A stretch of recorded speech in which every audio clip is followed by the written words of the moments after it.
ॐ सहना भवतु सहनौ भुनक्तु सह वीर्यं करवावहै तेजस्विनावधीतमस्तु मा विद्विषावहै। ॐ शान्ति शान्ति शान्ति। विशुद्ध मनुस्मृति द्वितीय अध्याय उपनयन संस्कार का प्रसंग चल रहा है, जिसमें स्त्रियों को वेद पढ़ने का अधिकार, स्त्रियों को यज्ञोपवीत धारण करने का अधिकार, शूद्रों को वेद पढ़ने का अधिकार, शूद्रों को यज्ञोपवीत धारण करने का अधिकार, इस प्रसंग पर हमारी चर्चा चल रही है। पिछले प्रसंग से आगे बढ़ते हैं। पिछले प्रसंग में स्त्रियों के वेदाध्ययन और यज्ञोपवीत पर चर्चाएं चल रही थीं। उस पर आपको रामायण, महाभारत और वर्तमान काल की बहुत सारे आपको उदाहरण देकर के यह बताने का प्रयास किया कि पराकाल में स्त्रियां यज्ञोपवीत धारण करती थीं और वेद भी पढ़ा करती थीं। उसमें लिखा हुआ है, प्रावृतांग यज्ञोपवीतिनीम अभ्युदानयन जपेद सोमो अददत गंधर्वाय इति। इसका अर्थ है कि कन्या को कपड़ा पहने हुए यज्ञोपवीत धारण किए हुए पति के निकट लाए और यह मंत्र पढ़ें। मंत्र का वचन है सोमो अददत। तो इस प्रकार से वहाँ पर कन्या को यज्ञोपवीत धारण करके यज्ञ मंडप में लाते थे और उससे कुछ मंत्र पाठ कराया करते थे। तो ये गोभिलीय ग्रही सूत्र का वचन है। ये क्या कहना चाह रहा है कि कन्या भी यज्ञ मंडप में यज्ञोपवीत धारण करके आ रही है और वहाँ भी यज्ञ से संबंधित, विवाह संस्कार से संबंधित कुछ कुछ मंत्र हैं जो कन्या को वहाँ पर प्रकट करने होते हैं, बोलने होते हैं वर के लिए। ठीक है। यज्ञोपवीत संस्कार के विषय में दो प्रकार के प्रसंग आते हैं। एक संहिता है जिसका नाम है हारीत। हारीत संहिता में स्त्रियों को दो प्रकार का बताया गया, एक ब्रह्मवादिन्य, दूसरी सद्योवद्या। ब्रह्मवादिनी और सद्योवधू। तो पारसर संहिता के प्रसिद्ध भाष्यकार पंडित माधवाचार्य जो हुए, उन्होंने अपनी टीका में लिखा, द्विविधा स्त्रियो ब्रह्मवादिन्यः सद्योवध्वश्च तत्र ब्रह्मवादिनीनाम् उपनयनम् अग्निबन्धनं वेदाध्ययनं स्वगृहे भिक्षा इति। वधूनां तु उपस्थिते विवाहे कथंचित् उपनयन कृत्वा विवाह कार्यः। यह वचन वहाँ पर आता है।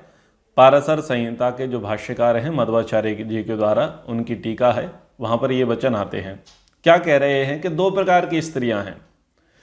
एक कौन सी है? एक है ब्रह्मवादिनी, जिनका उपनयन होता है, जो अग्निहोत्र करती हैं, वेदाध्ययन करती हैं, अपने ही परिवार में भिक्षावृत्ति करती हैं। और दूसरी वे हैं जिनका शीघ्र ही विवाह होना होता है। उन स्त्रियों का जिस किसी तरह उनका उपनयन संस्कार कर उनका विवाह कर देना चाहिए। तो ये मध्वाचार्य जी का ये मत है, वो मानते हैं कि स्त्रियों का ये यज्ञोपवीत संस्कार भी करा देना चाहिए। तो दो प्रकार का प्रसंग आप समझिए। एक है ब्रह्मवादिनी। गार्गी को क्या कहा जाता है? ब्रह्मवादिनी। ब्रह्मवादिनी जब स्त्री को विशेषण दिया गया तो उसका अर्थ यह है कि उसने विधिवत यज्ञोपवीत उसका संस्कार हुआ है, उसका वेदारंभ संस्कार हुआ है और वह वेदों को पढ़ती है, अग्निहोत्र करती है, स्वाध्याय करती है। ठीक है, ये इस प्रकार से है और आगे अपनी तपस्या में निरत रहती है। और दूसरी है सद्योवद्या, यानी वह बाहर विशेष नहीं गई है परंतु उसका यज्ञोपवीत हुआ है, वो घर में ही रहती है, घर के ही परिवार के लोग उसका शिक्षा दीक्षा कराते हैं और फिर जब विवाह का काल उपस्थित होता है तब उसका विवाह करा देते हैं। एक और मान्यताएं मिलती हैं कि 5वें, 6वें, 7वें, 8वें वर्ष तक आते आते कन्याओं का यज्ञोपवीत संस्कार करा देवें और जब उनका ऋतु धर्म आरंभ हो तो ऋतु धर्म आरंभ होने से पूर्व उनका समावर्तन संस्कार करा देवे। यानी कि आप इस प्रकार से समझिए, वर्तमान में 13वें 14वें वर्ष में जाकर के ऋतु धर्म आरंभ होता है स्त्रियों में। तो अब वो 6 वर्ष की, 7 वर्ष की, 8 वर्ष की कन्या है, उस समय उनका गुरुकुल में प्रवेश करा दिया, उनका यज्ञोपवीत वेदारंभ संस्कार करा दिया। अब वो गुरुकुल में चली गई हैं पढ़ने के लिए। वो वहाँ 6, 7, 8 वर्ष तक पढ़ती हैं और समावर्तन संस्कार 13वें वर्ष में जाकर के उनका समावर्तन संस्कार हो जाता था, क्योंकि रजस्वला होने से पूर्ण उनका समावर्तन होता था और फिर वो वहाँ से अपने घर आ जाते। शेष शिक्षा दीक्षा उनके चाचा, उनके पिताजी, उनके भाई, जो भी बड़े बुजुर्ग घर में हुआ करते थे, वह उनकी शिक्षा दीक्षा कराते थे। तो ये व्यवस्थाएं बाद में बनी। यानी युवती स्त्री जो है वो बाहर दूर पढ़ने नहीं जाती थी, लेकिन पढ़ाई का अधिकार था। तो देखो, ये 2 प्रकार की व्यवस्थाएं देखने को मिल रही हैं। एक तो है ब्रह्मवादिनी है, जहाँ पर व्यवस्थाएं बहुत अच्छी हैं, वो पढ़ रही हैं। जैसे कि सुलभा नाम की जो विदुषी हैं, उन्होंने क्या कहा कि मुझे तो योग्य वर ही नहीं मिला। तो उन्होंने क्या किया, बोले मैंने नैष्ठिक ब्रह्मचर्य की दीक्षा ले ली, अब मैं आगे संन्यास ग्रहण करूंगी। तो उनकी आयु तो इतनी हो गई, पढ़ते पढ़ते, विद्या का अध्ययन करते करते, तो वो गृहस्थ में ही नहीं गई। तो एक इस प्रकार का प्रसंग आता है कि वो सन्यासी बन जाती हैं, ऋषिकाएं बन जाती हैं, साधिकाएं बन जाती हैं। दूसरी इस प्रकार की है कि वो गृहिणी बनती हैं, गृहस्थ में जाती हैं। तो गृहस्थ में जाने वाली भी जो कन्याएं हैं उनको 6, 7, 8 वर्ष तो पढ़ना अनिवार्य है।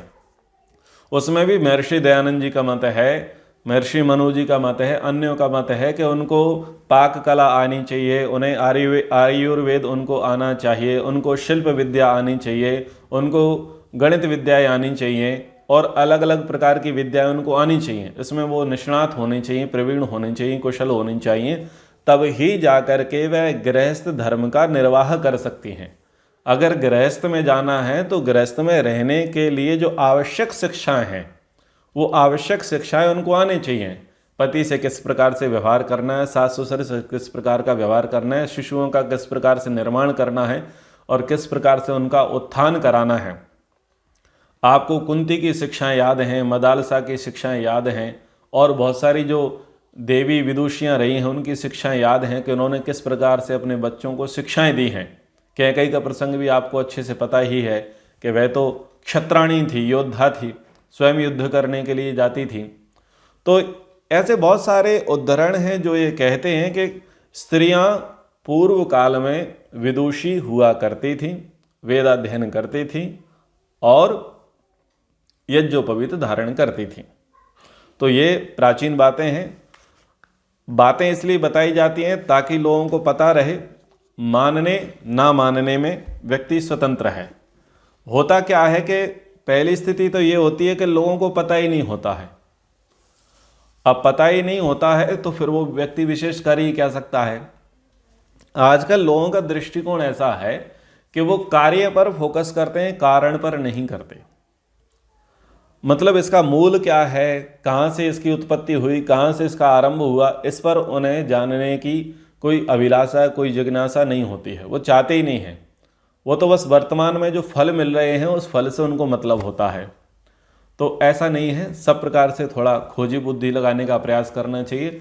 जो वर्तमान में दिखाई दे रहा है और बहुमत से हो रहा है, आवश्यक नहीं है वह सत्य हो। शास्त्र कहता है सत्यम एव जयते, सत्य की विजय होती है। शास्त्र कहता है झूठ मत बोलो। शास्त्र कहता है कि देश द्रोह मत करो, राष्ट्र द्रोह मत करो, धर्म का पालन करो, ये शास्त्र कहता है। लेकिन ज्यादातर लोग करप्शन में डूबे हैं और हर दूसरा व्यक्ति झूठ बोलता है। तो चारों तरफ अगर ये चीजें देखी जाएं कि सब लोग झूठ बोलते हैं तो झूठ बोलना कभी धर्म नहीं हो सकता, भले ही झूठ बोलने वालों की संख्या अधिक क्यों ना हो। भ्रष्टाचार करना, घूस लेना धर्म नहीं हो सकता, भले ही चारों ओर उसका बोलबाला क्यों ना हो। तो प्रायः लोग यही कहते हैं कि भाई हम तुम्हारी माने या ये इतने सारे बड़े बड़े धुरंधर लोग हैं उनकी बात माने। भाई ना तो मेरी बात मानो, ना ही ये जो बड़े बड़े तमगेदार, लच्छेदार और धर्मध्वजी लोग दिखाई दे रहे हैं उनकी बात मानो। उनसे बड़ा, मुझसे बड़ा शास्त्र है, शास्त्र की बात मानो। वेद क्या कहता है, वेद की बात मानो, वेद की बातों को स्वीकार करो, मेरी बात मत मानो और अपनी बातें मत चलाओ। पर वही व्यक्ति बात मान सकता है जो वेदों पर आस्था रखे। जिसने वेदों का ही विकल्प ढूंढ लिया है, भला वह आपकी बात क्या ही मानेगा। क्योंकि कई लोग तो वेदों का विकल्प लेकर के बैठे हैं, अपनी अपनी छोटी छोटी पुस्तकें लेकर के बैठे हैं और उनको ही वेदों का सार मान करके बैठ गए हैं। अब उसमें जो लिखा है वही सर्वोपरि है, भले ही जो उसमें लिखा है वो वेद के विरुद्ध क्यों ना हो। फिर वो कहते हैं ना जी, हमारी तो गुरु परंपरा इसी प्रकार से चली आई है, हमारी तो कुल परंपरा इसी प्रकार से चली आई है, तो हम इसी को मानेंगे, हम आपकी नहीं मानेंगे। तो ऐसे हटी जिद्दी दुराग्रही व्यक्ति मुझे तो खूब मिलते हैं, आपको भी खूब मिलते होंगे। एक ही प्रार्थना कर सकते हैं कि भगवान इनकी बुद्धि का कुछ विकास कर देवे। तो उपनयन संस्कार पर हमारा ये प्रसंग चल रहा है। आगे और बीच बीच में हम इस पर चर्चाएं करेंगे। यथा कि यज्ञोपवीत में 3 धागे क्यों होते हैं, 5 गांठें क्यों लगती हैं, 96 अंगुल का क्यों होता है, इसके कुछ नियम आदि क्या क्या हैं, वो भी बीच बीच में हम चर्चा करते रहेंगे। थोड़ा सा पाठ को आगे बढ़ाते हैं। पृष्ठ संख्या 65 है और अब व्रात्यों की प्रसंग आएगा। जिन्होंने व्रतों का उल्लंघन किया उनको व्रात्य संज्ञक शूद्र कहा जाता है। व्रात्य, उनको ये जो व्रात्य है, व्रत के उल्लंघन करने वालों को व्रात्य कहते हैं। और व्रात्य अच्छा शब्द नहीं है, एक प्रकार से हीनवाची मान सकते हैं कि भाई तुम अधम हो गए, तुम गिर गए, तुम्हारा डिमोशन हो गया, इस प्रकार से होता है। तो ये कहना चाह रहे हैं कि आप 5, 6, 7, 8, 9, 10, 11, 12, एक तो ये समय है कि आप इस अवस्था में जाकर के यज्ञोपवीत संस्कार करा देवें। फिर कहा कि 16, 20, 22, 24 इस अवस्था में जाकर के आप यज्ञोपवीत संस्कार करा देवें। अब यहाँ तक आप कर लेवें, अगर यहाँ तक नहीं होता है अथवा कर लिया है फिर छोड़ दिया है, तो उसके लिए क्या पाप है, उसके लिए क्या दंड है, क्या नियम है, उस प्रसंग को पढ़ते हैं। श्लोक संख्या 14। अत ऊर्ध्वं त्रयो अपि एते यथा कालम असंस्कृताः सावित्री पतिता व्रात्या भवन्ति आर्य विगर्हिता। कह रहे अतः ऊर्ध्वम, इस अवस्था के बीतने के बाद, कौन सी अवस्था, लास्ट अवस्था है 24 वर्ष, इसके बीतने के बाद यथा कालम असंस्कृता, निर्धारित समय पर किसी वर्ण की दीक्षा संस्कार न होने पर, एते त्रयः अपि, ये तीनों ब्राह्मण क्षत्रिय वैश्य ही सावित्री पतिता, सावित्री संस्कार अर्थात यज्ञोपवीत और विद्या अध्ययन से रहित होकर पतित हुए आर्य विगर्हिता, आर्य व्यवस्था के व्यक्तियों द्वारा निंदित व्रात्या भवन्ति, व्रात्या व्रत के पतित अर्थात व्रात्य संज्ञक कहलाते हैं। अब देखिए यहां पर इन्होंने बता दिया है स्पष्ट रूप से कि चाहे वो ब्राह्मण वर्ण का व्यक्ति रहा हो, क्षत्रिय वर्ण का रहा हो अथवा वैश्य वर्ण का, थोड़ी देर के लिए कुल मान लीजिए, ब्राह्मण कुल में जन्मा, वैश्य कुल में जन्मा, क्षत्रिय कुल में जन्मा, और इन्होंने क्या किया कि उनके संस्कार नहीं कराए, न वैश्य कुल में, न क्षत्रिय कुल में, न ही ब्राह्मण कुल में जो जन्मे थे उनके यज्ञोपवीत वेदारंभ आदि संस्कार नहीं कराए। यानी उन्होंने अध्ययन नहीं किया, उन्होंने शिक्षा ग्रहण नहीं की। तो अब क्या हुआ कि जब वो सावित्री संस्कार से रहित हो गए, यज्ञोपवीत संस्कार से रहित हो गए, उन्होंने विद्या अध्ययन पर, गायत्री के जप पर, अग्निहोत्र पर, ध्यान पर, स्वाध्याय पर ध्यान नहीं दिया, तो अब वो क्या हो गए, उनकी जो बिरादरी है, आज की भाषा में बिरादरी, जो मेजॉरिटी है, जो कुल है, जो समाज है, उससे क्या है, वो पतित हो गए। क्योंकि अब उस स्तर में वो बैठने के योग्य नहीं रहे। तो फिर क्या करना है, जब उनकी योग्यता गिर गई है, क्या करना है, तो कह रहे हैं ना एतहि पूतहि विधि वद आपद्यतदपि ही करहिचित ब्राह्मण यौनाश्य संबंधानान आचरेत ब्राह्मणः सह। कह रहे हैं ब्राह्मण, फिर द्विजों में कोई भी व्यक्ति एत ही अपूत ही सह, इन पतित व्रात्यों के साथ विधिवत विधान अनुसार करहिचित आपदि अपि ही, कभी आपत्ति काल में भी ब्राह्मण विद्याध्ययन अध्ययन संबंधी और यौनान विवाह संबंधी संबंधान व्यवहारों को न आचरित न करे। क्योंकि पहले तो कहा कि भाई आप के लिए ये नियम है, इस नियम का, इस कर्तव्य कर्म का, इस धर्म का पालन करो, और यदि आप यहाँ पालन नहीं करते हैं तो फिर दंड व्यवस्था लागू होगी। सबसे पहले तो यही है कि राजा के लिए अनिवार्य है कि 8 वर्ष का और 60 वर्ष का व्यक्ति घर में ना रहे। राजा का नियम था 8 वर्ष का बच्चा और 60 वर्ष का प्रौढ़ व्यक्ति घर में ना रहे। 60 के बाद आप वानप्रस्थ को चले जाओ और 8 वर्ष के बाद आप गुरुकुल को चले जाओ पढ़ने के लिए। लेकिन वहाँ राजआज्ञा का उल्लंघन हुआ और उन्होंने नहीं पढ़ा अथवा उनको पढ़ाने का प्रयास किया। ब्राह्मण के पुत्र पुत्री को, वैश्य के पुत्र पुत्री को, क्षत्रिय के पुत्र पुत्री को, शूद्र के पुत्र पुत्री को पढ़ाने का प्रयास किया, लेकिन वो नहीं पढ़े, उनका कोई संस्कार नहीं हो पाया, क्योंकि संस्कार तो योग्यता के आधार पर होता है, हो नहीं पाया। तो कह रहे हैं कि अब उनको निकाल दो वहां से। ये बहिष्कार की बहुत पुरानी परंपरा रही है। जैसे मैं इसके लिए एक विकल्प में एक नाम लेना चाहूँगा, हरियाणा की खाप पंचायत। हरियाणा की खाप पंचायत कैसी है?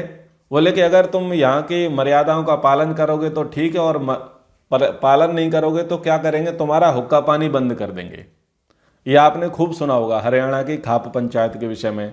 पंच परमेश्वर हुआ करते थे, पंचायतें गाँव में लगती थी, वहाँ पर पंच फैसला देते थे और फिर व्यक्ति को बिरादरी से बाहर किया करते थे, समाज से छेक देते थे, बहिष्कृत करते थे। ये परंपरा पुरानी है। वो पुरानी परंपरा क्या कह रही है कि यदि तुम इस धर्म का, कर्तव्य कर्म का पालन करोगे तो ही आप यहाँ पर टिक पाओगे, और यदि आप इस कर्तव्य कर्म धर्म का पालन नहीं करोगे तो आपको हम बहिष्कृत कर देंगे। बहिष्कार सर्वोत्तम नीति है। अगर कोई ब्राह्मण कुल में जन्मा, क्षत्रिय कुल में जन्मा, वैश्य कुल में जन्मा व्यक्ति वो यज्ञोपवीत धारण ना करे, विधिवत वेदाध्ययन ना करे और उस कुल के अनुसार, उस वर्ण के अनुसार वह कर्तव्य कर्म का पालन ना करे, तो उस पर टैग ना लगाया जाए। जब बहिष्कार ही कर दिया जाएगा तो टैग कहां से लगेगा? जाति व्यवस्था क्यों शुरू हुई? जाति व्यवस्था इसलिए शुरू हुई कि बहिष्कार नहीं हुआ। समझ रहे हैं? जाति व्यवस्था इसीलिए शुरू हो गई कि बहिष्कार नहीं हुआ। बोले ब्राह्मण का बेटा ब्राह्मण कैसे मान लें जब आपकी योग्यता नहीं है, शिक्षा नहीं है। क्षत्रिय के बेटा क्षत्रिय, तुमको राजा का अधिकारी, राज्य का अधिकारी कैसे मान लें। वैश्य का व्यक्ति वैश्य कैसे मान ले में जब तुमने उस प्रकार की शिक्षा दीक्षा नहीं ली। तो क्या हुआ कि किसी कारणवश, स्वार्थवश, लोभवश, मोह ममतावश, आलस्य प्रमादवश उन्होंने अपने बच्चों को बहिष्कृत नहीं किया, यानी उनको शूद्र कुल की ओर नहीं भेजा कि जाओ अब तुम अलग डिपार्टमेंट हो गया, तुम हमारे बिरादरी में, हमारे समाज में रहने योग्य नहीं रहे, और उन्होंने उनको अपने गले लगा लिया, चिपका लिया।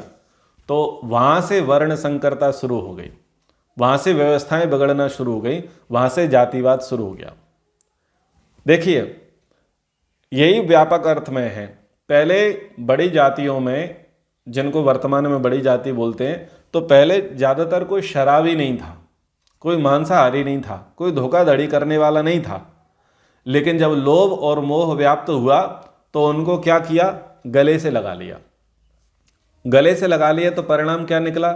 परिणाम ये निकला कि व्यवस्था बिगड़ गई, कुल का नाश हुआ। दुर्योधन दुष्ट था, विदुर ने विरोध किया कि नहीं, इसको बाहर कर दो, फेंक दो, ये कुल का नाश करने वाला होगा। परंतु दुर्योधन के प्रति जो मोह था, पुत्र मोह पिता का, उसने क्या किया? पूरे कुल का नाश करा दिया। इतिहास उठा करके देखते जाओ, जहां पर भी अयोग्य व्यक्ति को गले लगाया गया, उसकी गलतियों पर पर्दा डाला गया, उसके अपने पल्लू से बांधा रखा गया, वही व्यक्ति बाद में जाकर के कुलघाती बना, उसी के कारण से कुल का नाश हुआ। तो बहिष्कार की परंपरा थी कि आप उसका बहिष्कार कर दो। देखो उपनिषद इसमें कहा सा साधो भी बहिष्कार्यो नास्तिको वेद निंदका, कि यदि कोई वेद को नहीं मानता है, वेद की अवमानना करता है, वेद की अवज्ञा अवहेलना करता है, तो विद्वानों को चाहिए कि उसे विद्वानों की मंडली से बाहर कर दें। ये बाहर करना बहुत उत्तम शिक्षा है, उत्तम दंड है। जब आपको ये पता चलेगा कि यदि आपको इस सोसाइटी में रहना है तो इस सोसाइटी के नियम प्रोटोकॉल को फॉलो करना पड़ेगा, और नहीं तो आप यहां से निकाल दिए जाओगे। तो जब निकलने का भय होगा, बहिष्कृत होने का भय होगा, तो बताओ कोई भी व्यक्ति सामाजिक मर्यादा का भंग करेगा? नहीं करेगा। आज सामाजिक मर्यादाएं सबसे ज्यादा भंग कब हो रही हैं? सबसे ज्यादा भंग होने के दो कारण हैं।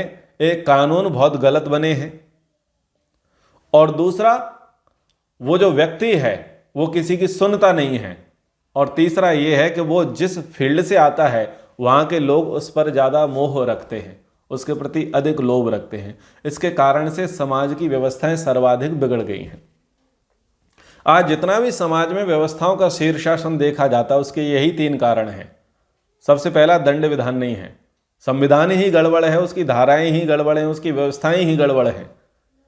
क्योंकि जो भी संविधान बनाया गया वो भारत को देख करके नहीं बनाया गया, वो विदेशी देशों की कॉपी है। किसी के कट किया, किसी का कॉपी किया और यहां पर आकर के पेस्ट कर दिया। लगभग 10-11 देशों का संविधान कॉपी पेस्ट करके अपने ऊपर थोप दिया गया। अपना इतिहास तो देखा ही नहीं गया, अपना संविधान तो देखा ही नहीं गया, अपनी मर्यादाएं तो देखी नहीं गई। दूसरे देशों में जैसा चलता था वैसा जाकर के हमारे ऊपर थोप दिया गया। तो ये एक दुर्भाग्य हमारे साथ रहा। तो ये कह रहे हैं कि अब क्या करें कि उन पतित व्रात्यों से जिनका यज्ञोपवीत नहीं हुआ, जिन्होंने वेदों का अध्ययन नहीं किया, जो अग्निहोत्र नहीं करते, जो संध्या वंदन नहीं करते, जो स्वाध्याय नहीं करते, जो धर्म के अनुकूल आचरण नहीं करते, अब क्या करें? बोले उनसे 2 व्यवहार खत्म कर दो। क्या? एक विद्या का अध्ययन संबंधी और दूसरा विवाह संबंधी। विद्या का अध्ययन यानी किसी भी प्रकार से विद्या का आदान प्रदान अब खत्म कर दो। विद्या का आदान प्रदान खत्म कर दो और विवाह संबंध खत्म कर दो। तो दोनों ही संबंध खत्म कर दो और उनको बहिष्कृत कर दो। बिना दंड के कोई नहीं सुधरता। तो ये व्यवस्थाएं शास्त्रों की रही थीं। तो ये व्रात्य संजक के विषय में यहां पर चर्चा है। महाभारत में भी शांति पर्व के प्रसंग में व्रात्य संजक शूद्र की चर्चाएं वहां पर हम कर चुके हैं। अब इसके बाद ये जो हैं ब्रह्मचारी, जिन्होंने समय पर ब्रह्मचर्य की दीक्षा ले ली है, वो किस प्रकार से वस्त्र आभूषण धारण करें, उनकी ड्रेस कोड कैसी होगी, वो मेखला कैसी बांधेंगे, वो यज्ञोपवीत कैसा धारण करेंगे, वो दंड किस प्रकार का धारण करेंगे, ये सारी बातें अब आगे करते हैं। कह रहे हैं ब्रह्मचारिणः ब्राह्मण क्षत्रिय वैश्य तीनों वर्णों में दीक्षित ब्रह्मचारी आनुपूर्वेण क्रमशः कार्षण रौरव वास्तानी चर्माणी आसन के रूप में बिछाने के लिए काला मृग, रुरु मृग और बकरे के चर्म को तथा ओढ़ने पहनने के लिए शाण क्षौम आवकानी सन रेशम ऊन के वस्त्रों को वसीरन धारण करें। ब्राह्मण वर्ण की दीक्षा चाहता है, क्षत्रिय वर्ण की दीक्षा चाहता है, वैश्य वर्ण की दीक्षा चाहता है ब्रह्मचारी ब्रह्मचारिणी। अब ये ध्यान देना, ये जो कटी वस्त्र धारण करना है, ये विधान केवल पुरुष के लिए, स्त्रियों के लिए नहीं है। शास्त्रों में स्त्रियों के लिए निषेध किया गया, वो इन को नहीं धारण करेंगे। स्त्रियों की वेशभूषा अपनी रहेगी, वो अपने वल्कल वस्त्र रहेंगे, उनके अपने प्रकार के वस्त्र रहेंगे। पुरुषों के समान वस्त्र स्त्रियों के नहीं रहेंगे। अब आप ये कहेंगे कि भाई चर्म का धारण किया गया, तो इसका मतलब ये है कि चर्म का और भी प्रयोग होता होगा, फिर मांस भी खाते होंगे, फिर बलि भी होती होगी, फिर अन्य प्रकार के शिकार भी होते होंगे। तो इस पर मैं कह देता हूँ, मनुस्मृति, महाभारत, वाल्मीकि रामायण, दर्शन, ब्राह्मण ग्रंथ, उपनिषद, वेद, कोई भी धर्मशास्त्र मांसाहार का पक्षधर नहीं है, सबने मांसाहार की निंदा की है। दूसरी बात, जितने भी ऋषि हुए या जिनके वनवास हुए, जैसे पांडवों का वनवास हुआ, श्री रामचंद्र जी का वनवास हुआ, तो लोग ये बताते हैं कि वन में जाकर के क्या किया, वो मांस ही तो पकाया करते थे। अगर मांस ना पकाते तो बताओ वो हिरण को मारने क्यों जाते, ऐसी बातें करते हैं। अगर उनको मांस प्रिय ना होता तो वह आखेट करने क्यों जाते, शिकार करने क्यों जाते। दशरथ भी शिकार करने के लिए गए थे। तो ऐसी कई प्रकार की चर्चाएं लोगों के द्वारा चलती हैं। इस पर समय समय पर जब प्रसंग आता है तो हम व्याख्यान कर ही देते हैं, फिर भी बता देते हैं कि ये जो आखेट खेलना है, ये आखेट खेलना किस लिए है। ये आखेट खेलना है युद्ध अभ्यास के लिए। आखेट में क्या करेंगे, वो तीरंदाजी करते हैं, तीर चलाते हैं।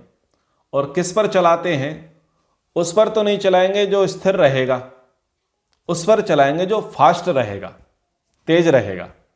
तो तेज कौन हुआ करते थे भागने में, जो जंगलीय वन के पशु जो तेज थे भागने में, उन भागने वाले पशुओं पर ये बाण छोड़ा करते थे। तो ये था युद्ध अभ्यास का एक अंग। अब आप इसे हिंसा का रूप दोगे तो मैं आपको काउंटर करता हूं कि जब कोई भी मेडिसिन बनती है, कोई भी इंजेक्शन बनता है, तो सबसे पहले किस पर ट्राई करते हैं, पशु पर ट्राई करते हैं, मनुष्य पर ट्राई नहीं करते। क्योंकि पशु से अधिक महत्वपूर्ण है जीवन मनुष्य का। समझ में आ रहा है। तो वहां पर देखा जाता है कि खरगोश पर ट्रायल किया जाता है, चूहे पर ट्राई किया जाता है, और अन्य अन्य प्रकार के बंदरों पर ट्राई किया जाता है। अभी कोरोना की वैक्सीन हुई थी तो उसको बंदरों पर भी ट्राई किया गया था, ऐसा बताया गया। तो क्यों किया जा रहा है, क्योंकि मानव की सुरक्षा के लिए, मानव की व्यवस्था के लिए। लेकिन इसका अर्थ ये नहीं है कि पशु का जीवन खतरे में चला जाए। क्या पशु को जीने का अधिकार नहीं है? तो ऐसा नहीं है कि पशु की निर्मम हत्याएं की जाती थीं और वो व्यसनी हुआ करते थे, बिल्कुल भी इस प्रकार का नहीं है। तो दूसरा तो यही है, केवल युद्ध अभ्यास के तौर पर, और युद्ध अभ्यास नित्य प्रतिदिन नहीं होता। आप जिन भी राजाओं की बातें करते हैं, आप बताओ क्या वो डेली युद्ध अभ्यास के लिए जाते थे? डेली युद्ध अभ्यास के लिए नहीं जाते थे, यदा कदा युद्ध अभ्यास के लिए जाया करते थे। आज भी हमारे जितने भी सैनिक हैं, क्या वो डेली युद्ध अभ्यास के लिए जाते हैं? डेली युद्ध अभ्यास के लिए नहीं जाते। वर्कआउट अपने करते रहते हैं, लेकिन स्पेशली युद्ध अभ्यास के लिए नहीं जाते। किसी विशेष समय पर बीच बीच में 6 महीने में, साल भर में वो अभ्यास के लिए जाते हैं। तो ऐसे ही वो आखेट खेलना, शिकार खेलना इसलिए जाते थे। और दूसरी स्थिति ये होती थी कि जंगलों में जो मांसाहारी और भीषण पशु हुआ करते थे, तो उन्हीं जंगलों में वानप्रस्थ और सन्यासियों के आश्रम भी हुआ करते थे। तो वहाँ पर और वन जनजाति के लोग भी रहते थे। तो कभी कोई ऐसे भीषण आ जाता पशु जो हिंसक है और जिससे मनुष्यों को खतरा है, तो वहाँ पर उसको बैलेंस करने के लिए वहाँ पर शिकार के लिए जाया करते थे। ये व्यवस्थाएं आज भी रही थी। आज से 30-40 वर्ष पूर्व भी जो नगर जो हैं जंगलों के समीप हैं, वहाँ के लोग इस बात को बहुत अच्छे से जानते हैं। अब बात आती है मृग चर्म की। तो चमड़े का व्यापार होता था, गोह के दस्तानों का प्रयोग होता था, ग्लव्स बनाए जाते थे गोह के दस्ताने के, और उसको तो युद्ध में भी प्रयोग किया जाता था। तानाजी मालसुरे जी ने सिंगड़ किले में को फतेह करने के लिए उसी गोह का प्रयोग किया था, रस्सी में बांध करके। तो ये पुरानी परंपरा रहती थी कि उनको तो साथ लेकर के चलते थे।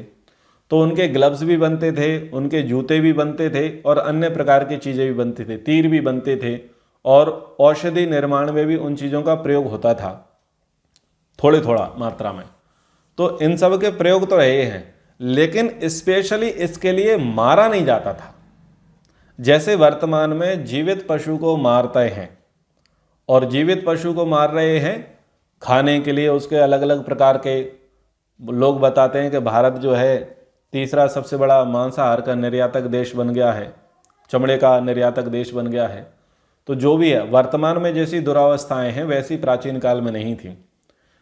उन्हीं पशुओं का प्रयोग होता था, या तो जो शिकार में मारे गए हैं वो, अथवा स्वाभाविक रूप से जिनकी मृत्यु हुई है वो, इन्हीं दो प्रकार के पशुओं के चमड़े का प्रयोग होता था और किसी के भी द्वारा मांस का प्रयोग नहीं होता था, मांसाहार नहीं किया जाता था। शूद्र भी नहीं करते थे, वैश्य भी नहीं करते थे, क्षत्रिय भी नहीं करते थे, ब्राह्मण भी नहीं करते थे। ये बात बताने के लिए है। तो वो जो आसन है, आसनों पर तो बैठ गए हैं और ओढ़ने के लिए जो कटी वस्त्र का प्रयोग है वो सन का, रेशम का, ऊन के वस्त्रों का वो प्रयोग किया करते थे। ओ